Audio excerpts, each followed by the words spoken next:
morning, dear husband. Good morning. Good morning, dear bird. Did he have a shower with you? He did.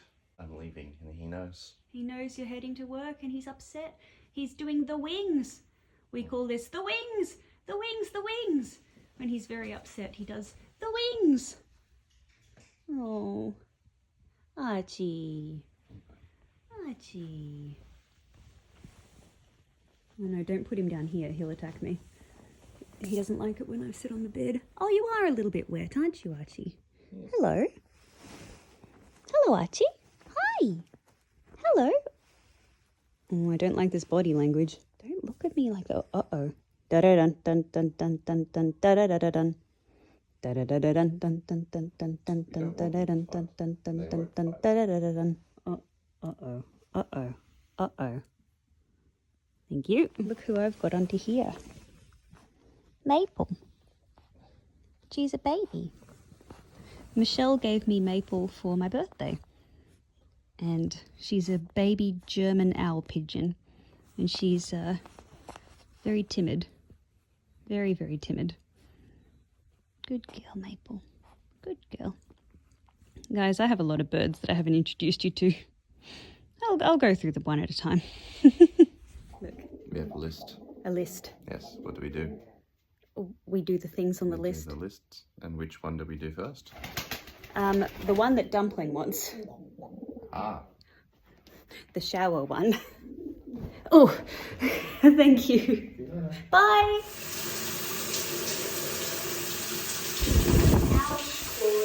Battle scars don't look like they're fading. Don't look like they'll ever go away. They ain't ever gonna change.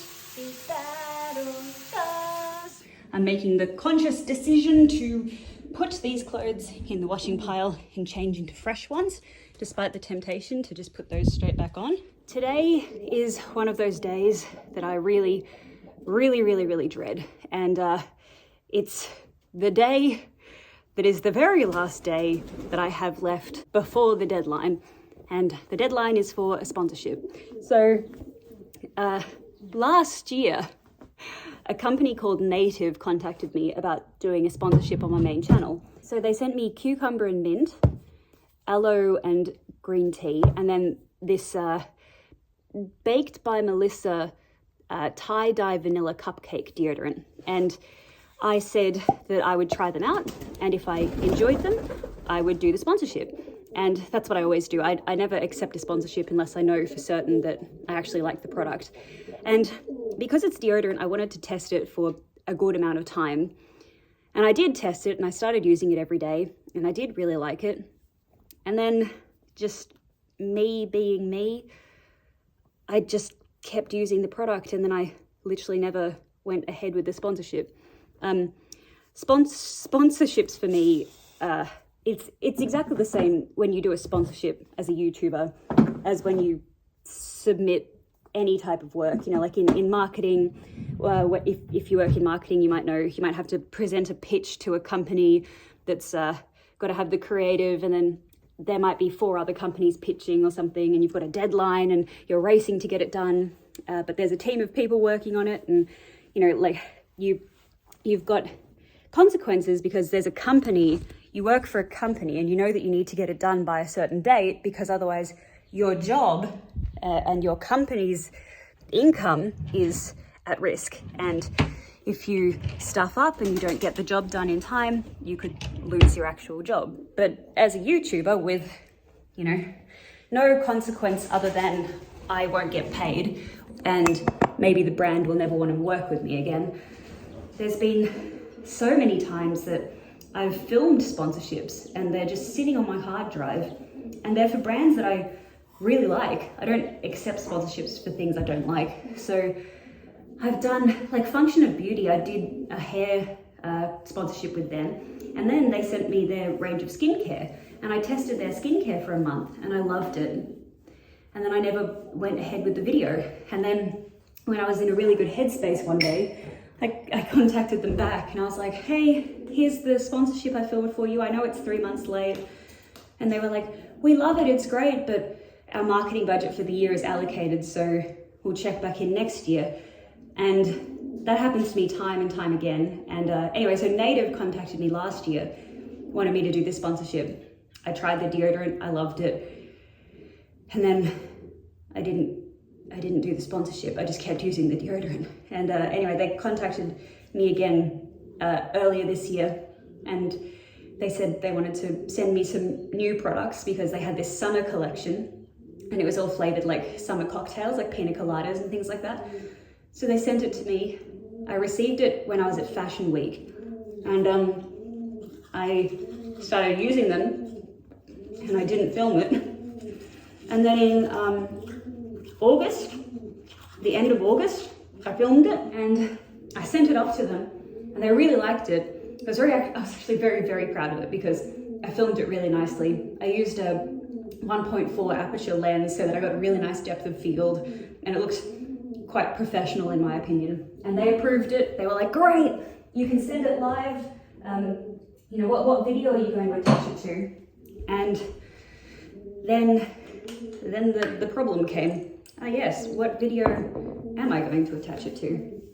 I have a bunch of videos on my hard drive that I filmed back when I had a personality and I felt happy, but people are getting upset that I'm posting old footage, so I should probably do something new. I should film something new and something that's going to get views, because when you've got a sponsor, you don't want to disappoint them. You know, you don't want the video to be a flop because they're paying you and you want the video to perform well. So then you got to think, okay, well, what's going to perform well? What's guaranteed to perform well? Well, on my channel, historically, Wish hauls, Shein hauls, shoe hauls, you know, like Wish shoes or shoes from Fashion Nova or shoes from Shein plus size hauls, things like that. They're all guaranteed to perform, but also they're not necessarily the direction that I want to be taking my channel in. I've kind of moved on from those things in my own life. I don't buy fast fashion anymore. I buy it to show it on camera so that I can help people make decisions about whether they want to purchase it or not. But I end up immediately giving the clothes away to my friends. And it's this sort of catch-22, because if I want to have a sponsor and I want to earn some, you know, some extra money, I need to make a good video. But what is a good video is not the video that is easy for me to film. A video that's easy for me to film is hanging out with my friends and, you know, talking about animals or talking about photography, taking photos, you know, teaching people how to take photos and what camera equipment to use and things like that. That's my passion in life. Photography has and always will be my passion. I've been working as a photographer since I was 15. When I got my very first camera, it was just a little tiny digital camera, but I put my prints up on Redbubble back then, and people bought them. And I literally just used to use a little Kodak thing that had a good depth of field, and then I switched to a Sony A200. Does anyone out there remember the Sony A200? Such a good camera. And then I upgraded to a Canon 50D, and then after a year or two, I was selling enough photos that I could afford what did I get after my 50D? I think I got the 7D, and then after the 7D, I got a 5DSR and a 5D Mark III. And then that was all for my wedding photography. I used the 5DSR for my landscape photography, and I used to sell prints to, I literally have one of my prints, an image I took of New Zealand, is being used by an airline as, you know, like a fly to this destination thing. So photography will always be my biggest passion. And, you know, standing up and talking about clothes and things like that, it doesn't interest me, but I do it because I'm helping people. And there's people that have criticized me and said, you know, like, oh, that's just an excuse. She's just pretending that she cares about helping people. But I'm like, dude, if I pretended I was, if I was pretending, I swear to God, I wouldn't bother. It's just, you know, like these days, now that I can afford it, I buy things like this. Hang on, this was a ridiculous expense, but I can afford it now. So I got this Earl, I think the brand is ERL, Venice Beach, California. This puffer jacket, it went on sale on Farfetch. I think it's like a $900 jacket or something. And I got it for, I think it was $200 or $300, you know, on sale.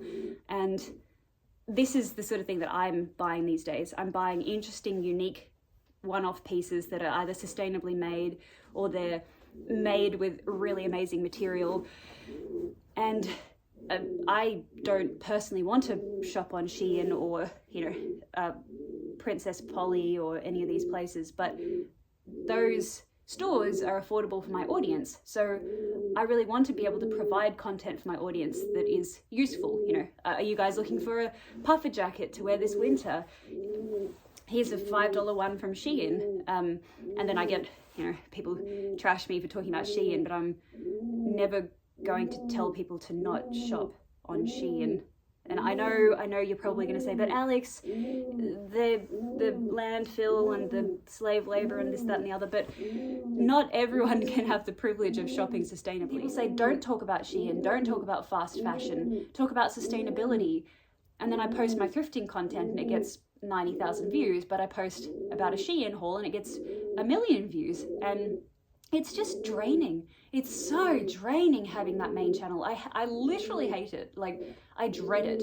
And I mean, Dan and I bought a house and we're paying off a mortgage, and I have this following of 700,000 people over on that account. And those people subscribe to me for 4 main reasons. And I mean, you're one of them, I'm sure. I don't think that anyone that watches this channel has found this channel and decided to subscribe. Sorry, before I go on, I'm just gonna, you're very noisy. Can you turn the volume down, please? Come here. No, don't peck me. So there's like 4 main reasons that people subscribed to my main channel. And first of all, it was a wish haul. He's not going to stop. I'm really sorry. I'm really sorry. I'm going to go into another room.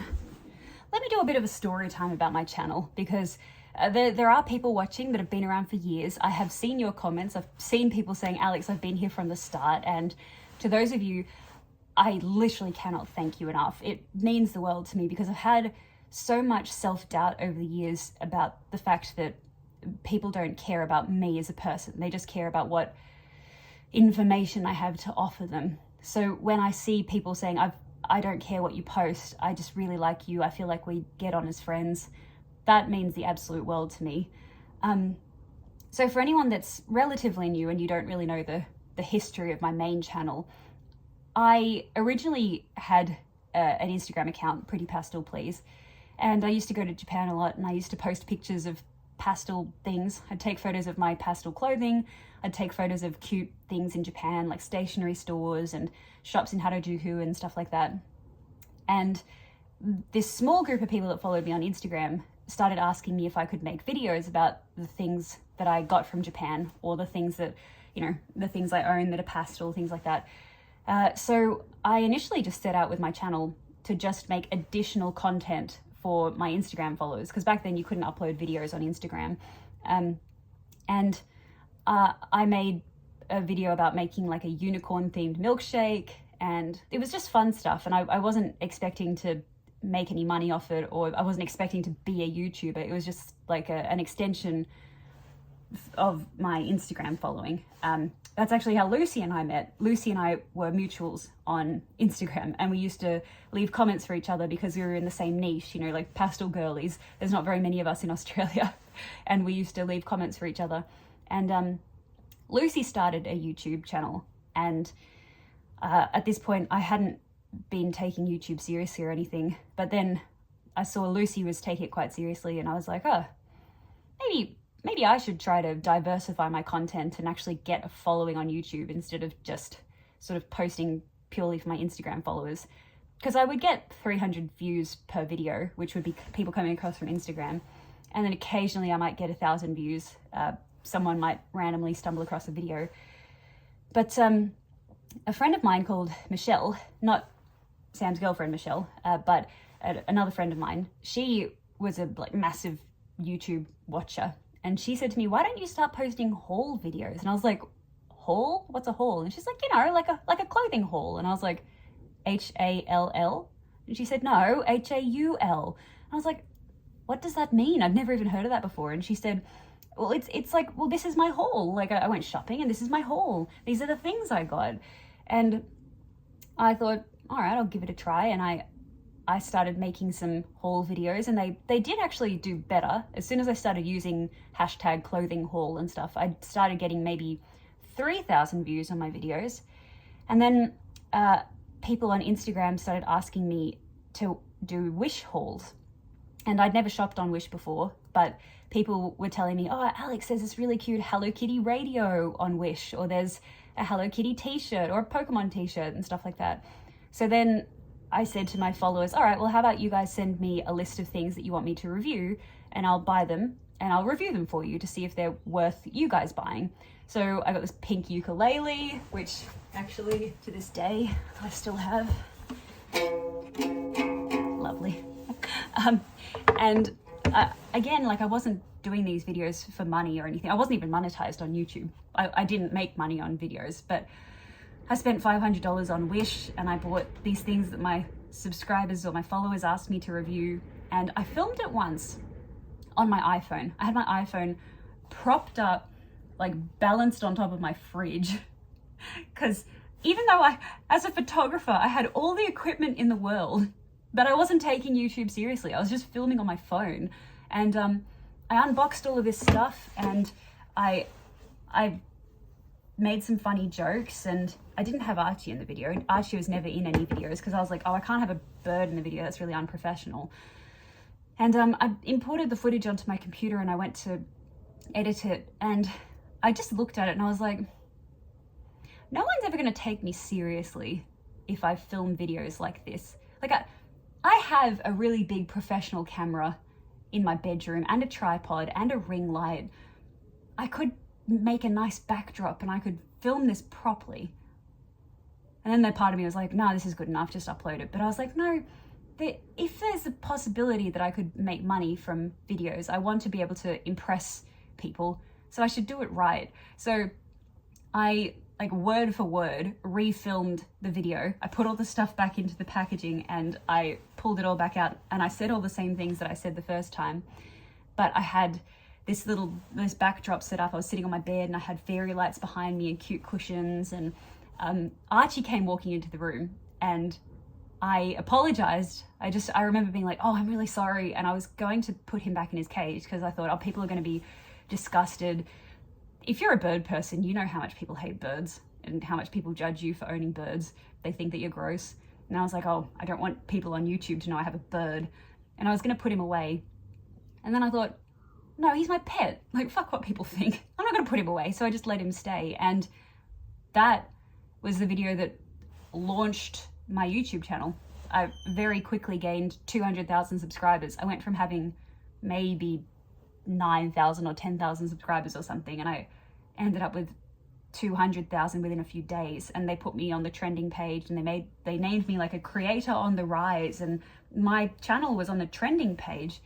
And just suddenly people started coming and they started asking for more. They were like, oh, you know, the girl with the bird that does the Wish hauls. And that's what people, or not everyone, but that's mostly what people were subscribing for. And then people would watch those and go, oh, well, could you also review Boohoo? Could you review ASOS? Could you review AliExpress? So I started reviewing what people were asking me to, and spending more money than I had to buy things to show them. And I had Archie in all my videos, and then some people subscribed for the bird. You know, I had guys subscribing and they're like, I'm a 35-year-old dude and I watch your videos because your bird is really cute. I don't care about clothing.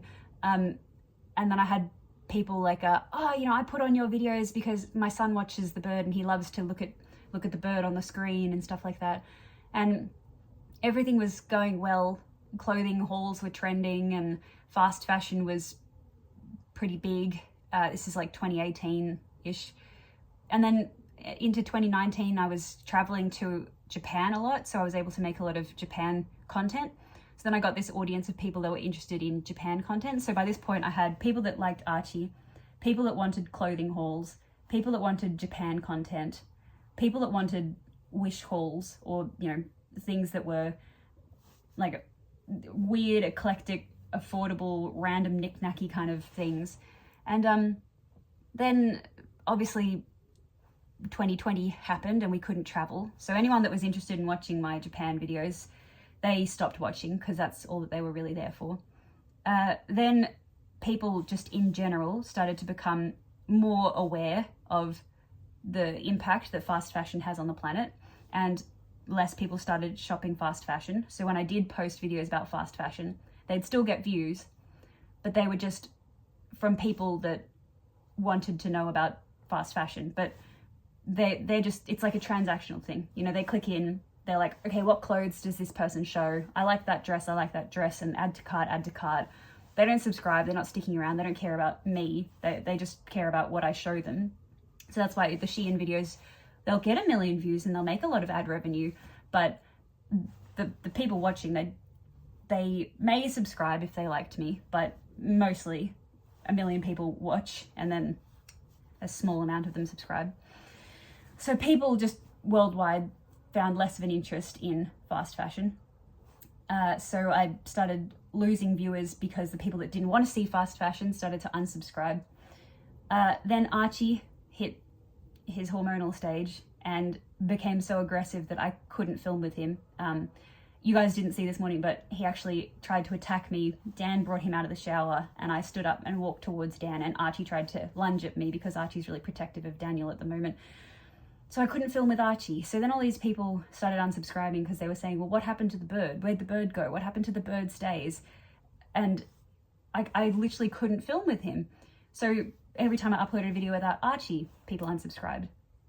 And then people that were around for me and for my personality would say things like, you know, you can post anything, we don't care, just as long as you're posting, it makes us happy. But unfortunately, in the world of YouTube, that's not how it works, because YouTube, a lot of people don't know much about the YouTube algorithm or the analytics, or, in the back end of YouTube. But essentially, if you post a video, it'll get seen in a few different ways. The first way is they push out notifications to a select group of your subscribers. And let's say they start with 1,000 people. If 900 of the 1,000 people that got the notification click on it, that tells YouTube the thumbnail and the title of this video is interesting and people are clicking on it. So they send it out to more of your followers. And then once again, if enough of a percentage of people click on the notification that time, they send it out to even more of your subscribers. So you've got your viewers that are subscribers. Then they also give it out to people that aren't your subscribers, people that haven't watched you before, or maybe they've watched your channel once or twice. And they do the same thing. They offer it either on the homepage. So, when you go youtube.com and you go to the homepage and there's just a bunch of videos, they'll put it there. And if enough of a percentage of people click on it, they then deliver it to more people on the homepage. But if no one clicks on it, YouTube says, okay, well, this video is interesting to that person's subscribers, but it's not interesting to people that don't know this person. Let's say you're watching a Mia Maples video. A lot of people used to say I was like Mia Maples because she would talk about Wish and I talked about Wish and things like that. So if you were watching a Mia Maples video and she's doing a Wish haul, and in the sidebar, there's always videos along the side that are suggested, they might suggest one of my Wish hauls, because if you're watching a Wish haul by one person, theoretically you might be interested in watching a Wish haul by another person. So they do this thing again where they put it in the sidebar for a percentage of people. They choose a random group of people that are watching that content and they show it to them. And if enough people click on it, they continue to deliver it to more people. But if people don't click on it, they essentially stop showing it. So you can upload a video, and if you don't have very many subscribers, then basically all the views are coming from people that aren't subscribed. They're new people, and if they like you, they subscribe, and YouTube takes that into account. It says, all right, this person clicked on this video, watched it and subscribed. So now, because of that, we're going to show this video to even more people. And then if more people subscribe, YouTube says, well, we're just going to keep showing this video to people. And they're not doing that to give us any favor. They're doing that because YouTube makes money off us. YouTube takes like 50% of the ad revenue that we make. So it's in YouTube's favor to promote videos that are getting clicked on. So that's why my Wish video did well, because at the time, a lot of big YouTubers were posting about Wish hauls. So Sophia Nygaard, she's got a Wish haul. I think it's got like 11 million views or something. And mine, in the YouTube analytics, you can actually see where the views have come from. Like what video were people watching before they clicked on yours. And it would always be Sophia, or it would be Simply Nailogical, Mia Maples, Patricia Bright, Millie T. So I suddenly started gaining subscribers at a rapid rate because I had a small channel. People were seeing my video, subscribing. YouTube's going, wow, you know, this is great. This person must be really interesting. They start giving it to all these other people. And then you build this audience off this one particular thing, and they've subscribed because that's what they want to see. They want to see Wish hauls, funny videos with the bird, or they want to see clothing hauls with the bird. So then as soon as you post outside of that, and I'll never forget this, I was in hospital. I am not a healthy person. I mean, I've been talking about my mental health, but also physically, I have a lot of issues, and usually like once a year or so, I end up in hospital for a long time. And I was in hospital, and I was editing this video. It was the ColourPop Disney makeup collection. I remember when it launched, I was up at 1 a.m. and I bought everything, and I thought, I'm going to make a review about this collection. And Kathleen Lights posted a review about it, and it got 1 million views. And I thought, if I get this up quickly, my video will appear in the sidebar of hers, and people that are watching hers might then come across and watch mine. And I was so unwell. It was like 3 a.m. There's nurses coming in and taking blood. I'm getting rolled off for x-rays in between and stuff like that. And I'm editing this video. And I finally got it done. I think it was 4 a.m. or something when I finished it, and I uploaded it. And at this point, I was getting on my Wish hauls and on my Pretty Little Thing and Boohoo clothing hauls, I was getting 600,000 to 1 million views. And I was gaining I would gain 20,000 subscribers every time I posted a video. And I posted that makeup video, and it got 20,000 views. And then over the next couple of months, I think it was, it slowly crept up to 60,000 views. And I was gutted, because that was the moment that I realized I'm trapped. I have to post within this niche that I've been posting within. I have to post about clothing, or I have to post about Wish, or people aren't going to be interested, because I'm not a recognizable face in the makeup world. And a lot of people post about makeup, so they've got their regulars that they go to. Maybe they go to, you know, Jaclyn Hill, or they go to Kathleen Lights, or, you know, Glow Smoky, or Jen, what's that? I can't remember her name. Anyway, they have their regulars, and they're the people that they trust about makeup. So when they see my video in the sidebar, they don't click on me, because I've never posted about makeup before. They're not going to take makeup purchasing advice from someone they've never seen before. But people will click on me for a Wish video, because Wish is a completely different story. It's more like, oh, okay, this is going to be a hit or miss. I wonder what random crap this person bought on Wish. Or with clothing, people don't really care about, if there's no formulation kind of thing. You don't have to know how long it wears, or how long, you know, how easy it is to wipe off. It's just, okay, well, I've been wanting to buy something from Yes Style, so that girl's showing clothes from Yes Style, so I'll watch and see if there's anything I like in her video. So yeah, it dawned on me when I uploaded that makeup video that people were I was only really going to get views on things within a specific niche. And I kept battling with the whole, make content that you love, don't just make content that, you know, people want to see. But as soon as you upload something that doesn't perform well, YouTube doesn't say to itself, okay, well, that video didn't do well because it's makeup related, but all of her other content does well. YouTube says, we pushed out this video of hers to people and people didn't click on it. Perhaps her channel is not interesting anymore. So then you upload another video after that one and they don't send it to as many people because the last video didn't do very well. So they literally just send it to a smaller group of people. And things come into play like the time of day that you upload. The biggest farce in YouTube history is that they tell us creators, they send us these monthly emails, and we've got this thing called the Creator Studio, which is where we upload our videos and we see the analytics. And there's literally this little note that says, upload time does not affect views. Yeah, bullshit. Stupid. I can't believe that they think that we're going to fall for that, because if I upload between 1 a.m. my time and 3 a.m. my time, I will get 10 times the amount of views as if I uploaded at midday in Australia. And that's because the majority of my audience is in America. And in the evening over there, between 5 p.m. and 10 p.m., people are coming home from work or coming home from school and they're watching videos. But YouTube's like, oh, there's no correlation between upload time and the views. So in order for me to get views, despite what YouTube says, I would have to upload in the middle of the night, early morning. And that was exhausting because I would have to be awake at 3 a.m. every single night.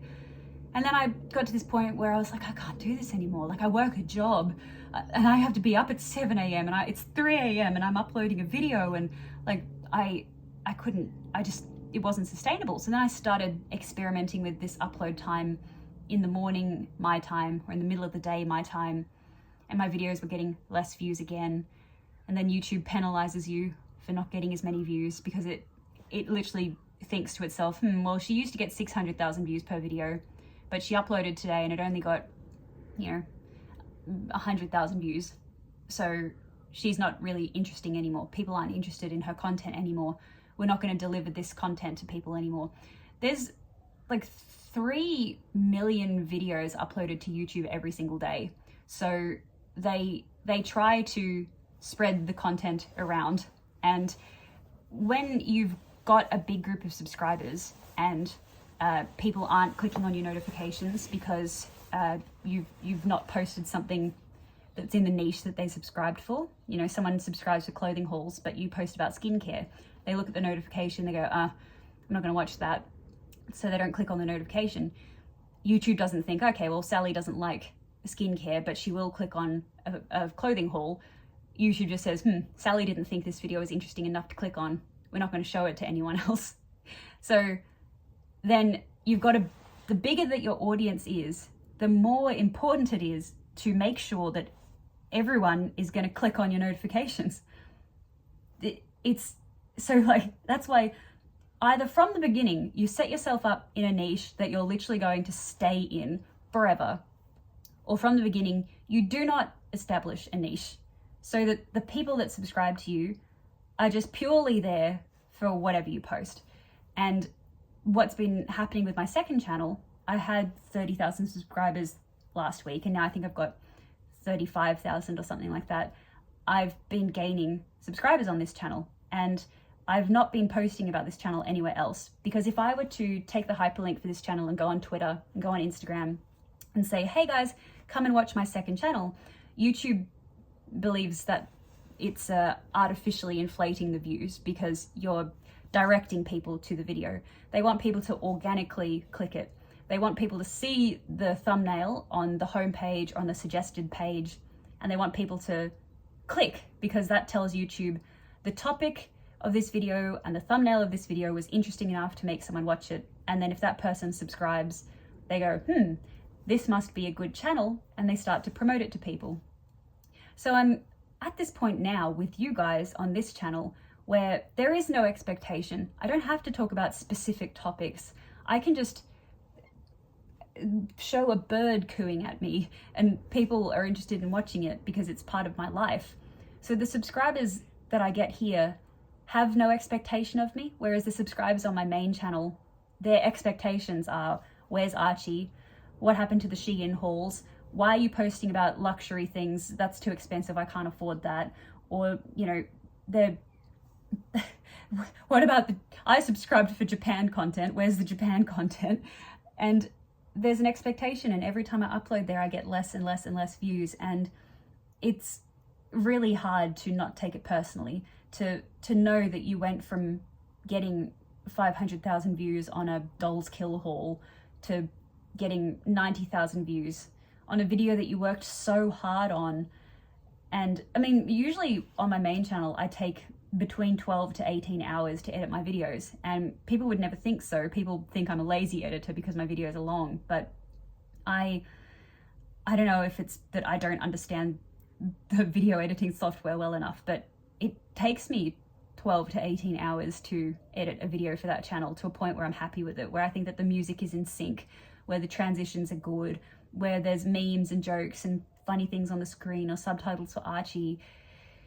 And there's this pressure there, and it's so disheartening to spend days editing or spend a month filming a video like my affordable Yes Style skincare video.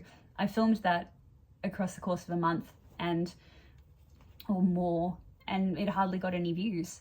And now I can post a video on this channel and it might not get as many views, but it still gets views and it still makes ad revenue. So if I upload one video a week on my main channel and it gets 100,000 views, or if I upload 5 videos on this channel and each one gets 20,000 views, I end up making the same amount of money, except on this channel I didn't stress myself to the point of a mental breakdown. Whereas on the main channel, it's all about analytics. It's all about, you know, is it doing well? YouTube Studio has this thing where it gives your videos a ranking out of 10. So of your 10 most recent uploads, it tells you how your video is performing. And every time I upload, it's like 9 out of 10 or 10 out of 10. Like it's never, hey, out of your 10 most recent videos, this one is doing the best. It's always, this one is at the bottom. It's getting worse and worse each time. And I want to just give up on that channel. I don't want it anymore. The pressure of it is gut-wrenching, and what makes me truly happy is just sitting here and talking to you guys. But like I said, I have a house, I've got a mortgage to pay, I've got pets to feed. You know, I do still need the main channel, because I've got some great sponsorship deals that, you know, I've got these, like HelloFresh, they're a sponsor that I signed up for 12 months with because I like them so much. And I have to fulfill my obligations over there, but it's soul sucking to have to stand in front of a camera. And especially, I think most of you know that I have body image issues, issues with my weight and things like that. I won't go into it, but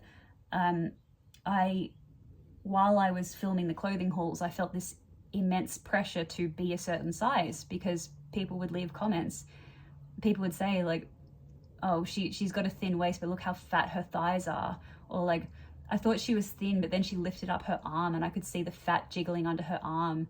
And I felt this, you know, need to be as thin as I could be for my videos, because I couldn't handle what people were saying about my body. I've been bullied my entire life for my weight ever since I was a child. And I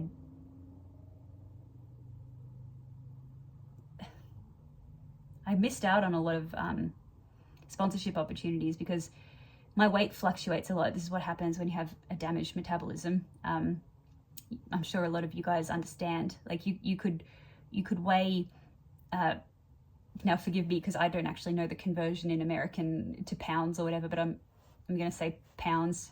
Let's say something's 120 pounds. I've got no idea what that is in kilos. Let's say someone's 60 kilos, and then they go away for a holiday and they gain 5 kilos, or they gain 10 pounds, I don't know. And because they were eating salty foods and they were eating things that they don't normally eat, you put on a lot of water weight, and it can be quite easy to lose water weight, but you come back from your holiday and you don't fit into your favorite pair of jeans, you know, and then you just get back into your routine and you just eat the way that you normally eat, and within a couple of weeks you fit your old jeans again. But, you know, I would have companies sending me, like White Fox or Princess Polly, they'd send me clothing in a size 6, and I would go to put it on and it wouldn't fit, and I would have to upload the video on a specific date, and I'd have to fit into the clothes by the specific date, or else I wouldn't get paid, you know. And I would have to lose weight quickly, and I'd be lethargic because I was doing that. I'd be like, damn it, you know, they've sent me these clothes to make a video about, and I literally can't even put the clothes on, so I've really quickly got to lose weight. So I'd lose weight, and then I'd post a video, and then people would say, oh my god, Alex, those pants look so good on you, you look better than the model. And then you've just got this toxic cycle of being like, okay, well, you know, when I show my body as it really is, when I just eat like a normal person and I'm not worried about what my thighs look like, people leave comments about how fat my thighs are, and then I lose a bit of weight and I fit into the pants, and then I get all this praise, and I would just dread it every month, you know, posting about clothes. I just absolutely dread it. And interestingly enough, the SSRI medication for my OCD is also used to help, they use it off-label for body dysmorphia. And it's so weird how I see my body now that I'm on the medication. It's so weird, you know. I would look at myself back in the height of my clothing haul days, and I'd say the most disgusting things to myself about the way that I looked. And now I weigh more than I weighed back then. And I look at myself and I'm like, hey, I look good. I look nice. Or like, you know, I was walking along when Dan and I were on holidays, and my thighs, I was like, my thighs are rubbing together, but my thighs look good. You know, thick thighs save lives. And it's because, yeah, the medication really helps with the body dysmorphia, but the body dysmorphia is always made worse by clothing hauls, and clothing hauls are one of the only things that gets views on my main channel. And it's just, I hate to be one of those YouTubers that complains about being a YouTuber. I know how people respond to that. You know, people are like, oh my god, shut up, you know, like your life's great, what are you talking about? But when YouTubers complain about it being hard being a YouTuber, I don't think that they're being like, oh, my life's so difficult, I make all this money, what do I do with it all? They're literally telling you guys, like, there's all these pressures that you feel when you do this sort of work that you can't talk about because you're too scared to talk about it, because you know that people are going to judge you. So you have to keep it to yourself, and you have to act, you know, you have to put on a facade. And when I'm lying in bed and I haven't had a shower in 2 weeks, and I feel like there's nothing in my life that brings me joy, and I have to stand up and go, hey everyone, it's me, Alex, and everyone's favorite bird, Archie. Today, we're looking at clothes from Pretty Little Thing. Now, I've been looking at Pretty Little Thing for a while, and I thought, you know, like, you gotta put it on. You gotta perform for the camera. Like, and it's really, really hard to perform for the camera when there is nothing left inside your soul but sorrow. And, you know, there's the saying, money can't buy you happiness. And then people go, well, money can't buy me happiness, but it can buy me a Tesla, you know. But like, yeah, no, I own a house, not outright, I'm paying off a mortgage, but money helped me to buy a house. But the happiest I ever was when I was living in this little apartment with Sam and Dan, and I was struggling to pay rent. And I was like, you know, getting on a bus at 6:30 in the morning to go to my corporate job. No, actually, the happiest I was when I was living at home with my parents and I was making $12 an hour as a barista. Like, yes, I have money and I can afford to buy things, but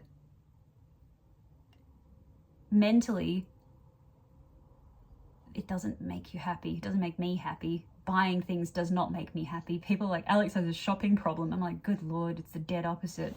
I look around myself and I cry because I'm like, I don't want all this stuff. I don't want this stuff. I have, in my lounge room downstairs, I've got like 10 boxes of things from videos that I'm waiting until the next charity event that I can host so that I can sell it for charity. I don't have any of it here to wear. And the clothes that I keep here to wear are things that are either for a future video or they're from a video that I've filmed, and maybe I've got an idea for another video where I can incorporate it somehow. But the real me, like these pants that I'm wearing, these are velvet flares that I got online in 2012, and I've had them ever since. And in my day-to-day life, I wear the clothing that was the clothing that I wore when I lived at home with my parents, and that's what I wear daily. I wear my husband's clothes, and I wear clothes from when I was 18. But you know what you have to do on Instagram or on YouTube and all that to keep people interested is put on this, you know, this different side of yourself, and it's not even you, you're just acting, and people love that side of you. And then I ask people, hey, you know, come join me on my second channel, and some people came, and those of you that came, I know that you're the people that care about me as a person and you relate to me, and that's why this channel brings me so much more joy. And the whole point that I went on this entire tangent is that today is a day I'm dreading. It's the 30th of September. Today is the last possible day that I can upload my native sponsorship, and I have to upload it on a video that's going to get views. And a video that's going to get views is not a video that I'm going to find any joy in filming. So I have to psych myself up and put on a facade today and film something that's going to impress people so that I can get my sponsorship money, so that I can pay my mortgage. And like I said, I wouldn't be posting about this particular sponsor if I didn't like them. I really love the native deodorant. I think it's great. So I've already filmed that part. It's ready to go. I just somehow need to pump out a video today that's good enough to put on my main channel. And it's either got to be a clothing haul, fast fashion clothing, or it's got to be a wish haul or a hair dye video, because I gained a lot of followers from the hair dye videos. Skincare and makeup doesn't really perform on that channel. Thrifting doesn't really perform on that channel. I can't go to Japan, so, you know, can't post anything about that. So I've just got to come up with some idea today that I can post on that channel that people are actually going to watch, so that Native will be impressed by the amount of views that their sponsorship got, and they'll want to work with me again. Because the most important thing to me is not how many sponsors I can get, but getting a small group of sponsors that I really like, that I can just have regularly. So anyway, I'm just gonna lie in bed and try to think about what I can film today. But actually, I need to get a parcel. Remember, that's right, I'm making opening a mystery box thing. Okay, I'll go get my parcel. All right, here's a parcel for today. I'm really sorry about that rant, but you know, I always say good morning, dear friends, because I think of you guys as dear friends, and I know that I can talk to you and I can vent to you guys, and you guys are my friends, and you won't judge me. You understand what I'm saying. So thank you.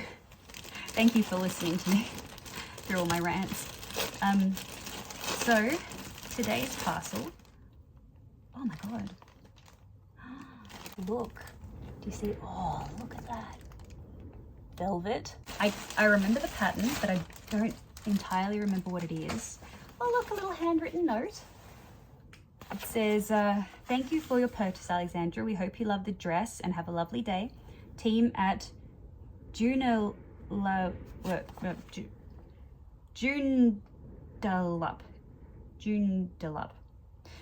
I'm going to guess Joondalup is in the Northern Territory. So this says it's a Paul Costello dressage, women's size 6, 10, 36, formal dress, maxi dress, shoestring strap floral multicolored purple. And I paid $40 for this. This is probably vintage. That's probably why I bought it. Yeah, yep. Okay, so here's the tag. Paul Costello dressage. Let's see if there's a fabric composition in here anywhere. Yep. We've got 50% silk, 50% viscose, and made in EC. I don't actually know, forgive me, I'm not sure what EC stands for. Is it like Ecuador? No, I don't know. What does EC stand for? All right, a UK size 10, a US size 6. Let's see. Oh, okay, so it looks like the straps cross over at the back. Where's the... Okay, this is the front of it. Oh, I've got a good feeling about this. I have a very good feeling about this. Okay. Oh my God. Holy shit. This is incredible. I love it so much. Oh, look at the way that it shines. Can you see? Can you see as I turn in the sun? Oh my gosh, this is beautiful. Wait, I'll put on a pair of shoes. Oh my God, I love this. I think this is one of my favorite things that's come out of any of the parcels. No, I don't like the shoes. I think the shoes are not doing it any favors. Hang on, look. Ah! Oh, this made my day. I feel so happy. Okay, this is worth every cent. $40, so worth it. Look at it. Okay, so I think that this, the slip inside, the purple slip, is the silk. And then this would be the viscose, I suppose. But look at this layer that has the flowers on it. It's actually, like, it's this very, very sheer net that you can see through. But the velvet flowers are very, very thick. Oh my gosh.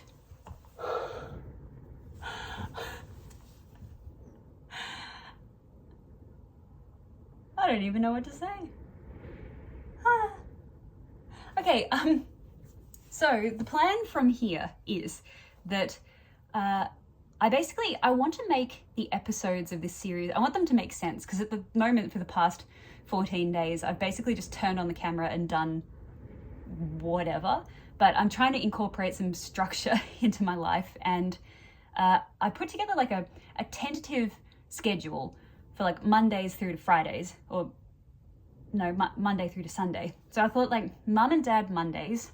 So on Mondays, my mum and dad can come over and they can look at all the clothes that I got that week that I unboxed, and they can help me decide what I'm going to keep and what I'm going to sell.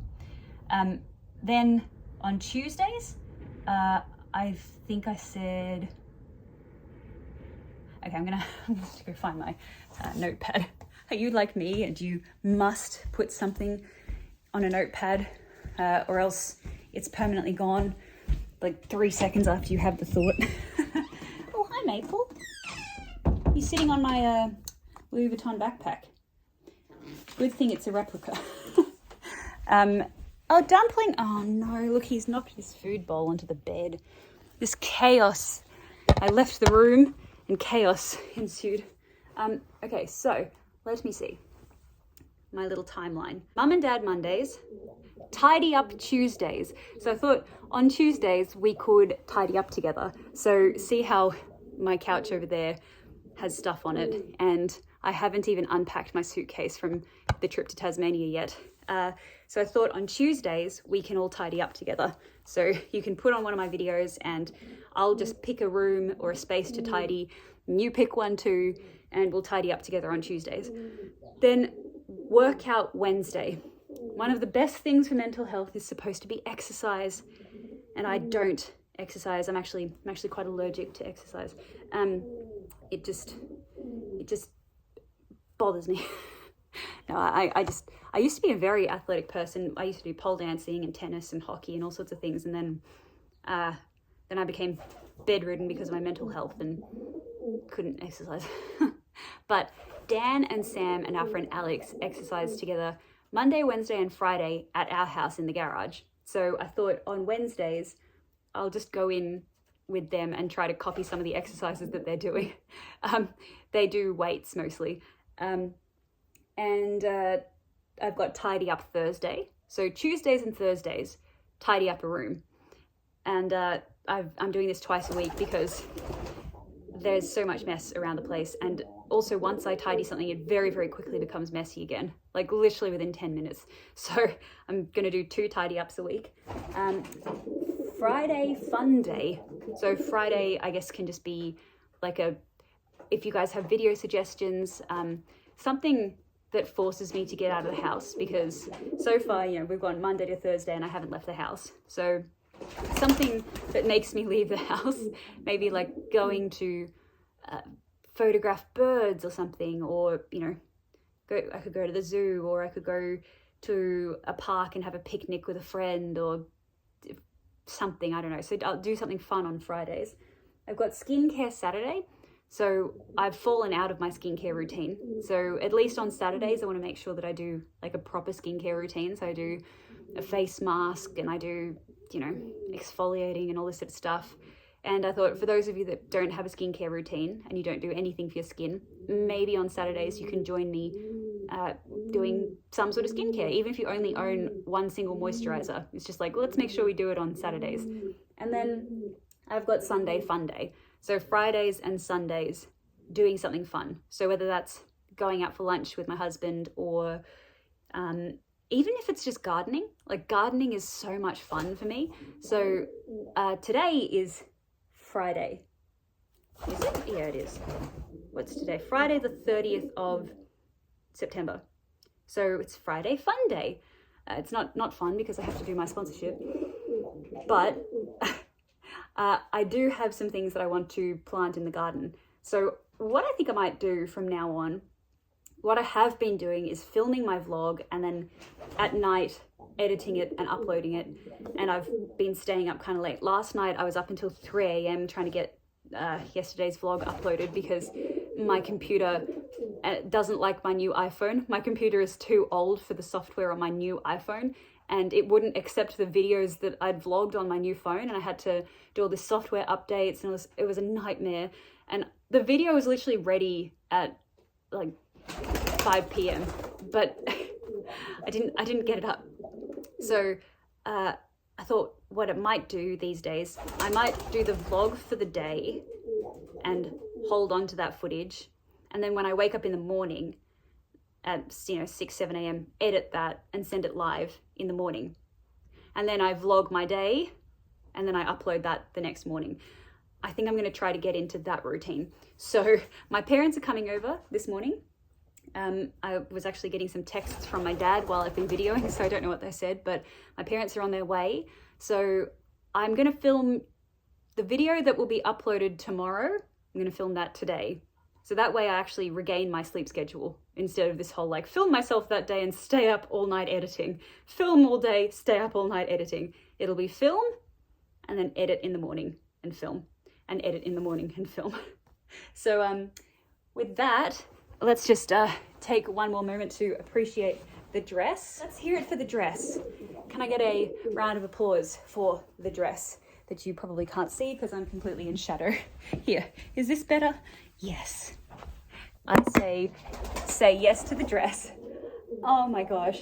Okay, is this your favorite thing that I've unboxed so far? Tell me what your favorite thing is, because what I'm going to do with my parents when they get here, I'm going to gather up everything that I showed over the past 2 weeks.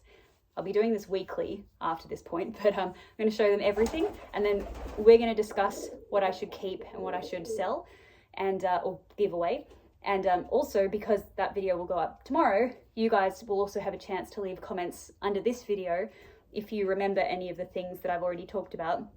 You could say like, oh, the red dress from day 13 or whatever it was, you have to keep that. You probably don't need the 2-piece set from that day, or, so maybe tell me down below. But yeah, anyway, that's it. Thank you guys so much for watching. I really appreciate it. And I also really appreciate this dress. And with that, thank you guys so much for watching, and I'll talk to you tomorrow. Bye. Love you.